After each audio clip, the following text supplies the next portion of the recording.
KZN Future 50, powered by F&B Business and East Coast Radio, is up next. Stay tuned as we spotlight an unstoppable business shaping our future's province. They say it's just business, but it's so much more for us as Mzansi businesses. It's about showing up every day on every street corner, B&B, barbershop, farm, franchise, and manufacturer. Because giving up is just not an option. It's about the comfort we, as over 1 million unstoppable businesses, feel from having F&B Business behind us. They help us stay unstoppable. Help changes everything.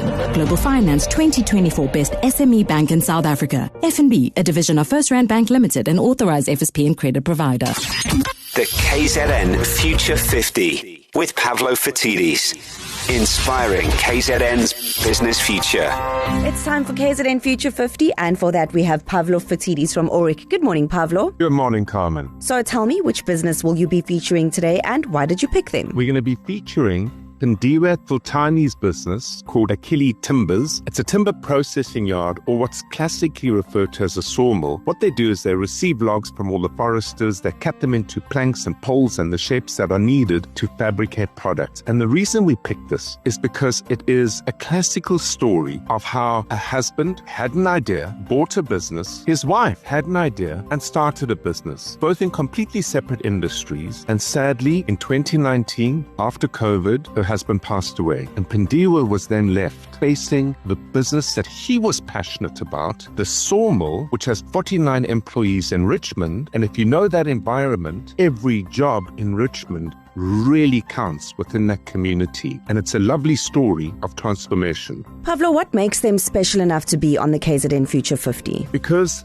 most of us in business who start businesses, who've got the courage to go for business, think only about the present in terms of what we're doing and the future dream in terms of what we build. We often don't put proper governance in place. And that means a proper shareholders agreement, be it just us in the business itself or a memorandum of association and articles that talk to what might happen should the founder of the business pass away and not be able to continue. So what Pindiwe had to do was traverse this governance nightmare in order to get Akili into a position where she could then take a look at it and think how to rebuild it. And what she did is she went and believed in and attached herself to the words of government, who have made a whole lot of promises to businesses out there, all of it framed in wonderful ideology, but none of it ever reaching ground and turning into reality. It's a business that specializes in making cradles for the shipping industry, and market access, growing the business beyond those clients, is a real struggle. And my advice, honestly, Carmen, to any business owner out there, be you black or Asian or colored or white or anything else, build out and away from government in order for you to take control over your own efforts. You are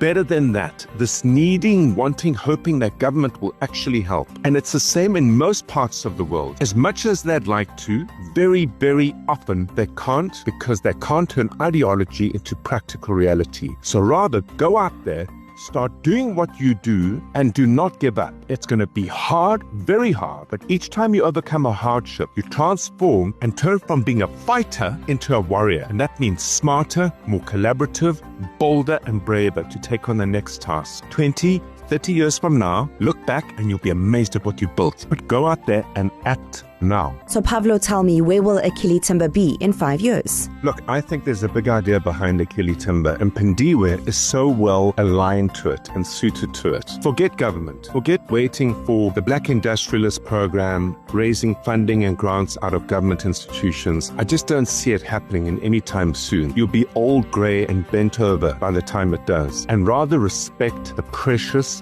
gift of time. You've got one life to do something remarkable. Right now, this timber yard processes about 5,000 tons of timber a year, based in Richmond, which is very close to the big forestry environments. It's got expertise in shipping cradles, and what they need is a significant upgrade in the plant. They need to modernize the plant in order to make a better product, more products, or new opportunities, and at a faster pace. And that means they also need to upskill their employees with that upgrade. So here's an idea. If Pindiwe were to collaborate with another player out there who's involved in the timber industry, but perhaps doing different work, and we can get to a formula, and kids at school, please don't listen to my math over here. maybe of a day you'll understand it. Where 1 + 1 = 5. And why 5? Collaboration to work needs the following things. It needs like-minded and similar skilled people. You need the chemistry and the language on a vision and opportunity. It needs upskilling, in this instance, through an academy to take Pindiwe's current workers and upgrade them to more sophisticated plant and equipment. It needs access to Mondi, SAPI, York, CSI, because here's an opportunity to really upgrade workers across the forestry and timber industry at large through this instance. It needs access to new markets. It needs economies of scale. And all of those elements lie within the relationships of Future 50 featured entrepreneurs. So what can KZN do to support Akili Timber? Actually, it's a former Future 50 featured business called Coastal Timbers. And Warren Seri, the leader of Coastal Timbers, has said he's welcome to actually meet with Pindiwe. What they do is they import timber and distribute it right across the industry in South Africa. They've got deep technical insight into an industry that Pindiwe is relatively new to. She has got deep technological capabilities in order to understand how to connect all the smart machinery that would be needed to upgrade Akili Timbers, and together they could create a proposition, take it to SAPI, take it to Mondi, take it to York Timbers, and raise the funding through the suppliers of the primary product in order to modernize Akili itself and upgrade the products that then get pushed into industry. It's a wonderful opportunity, and Warren and Pindiwe need to go and have lunch. Pavlo Fatidis from Oric is joining us for KZN Future 50. Thank you so much for joining us. And if you want to get involved in the KZN Future 50, go to ecr.co.za. You can find all the information on all of the companies that we feature.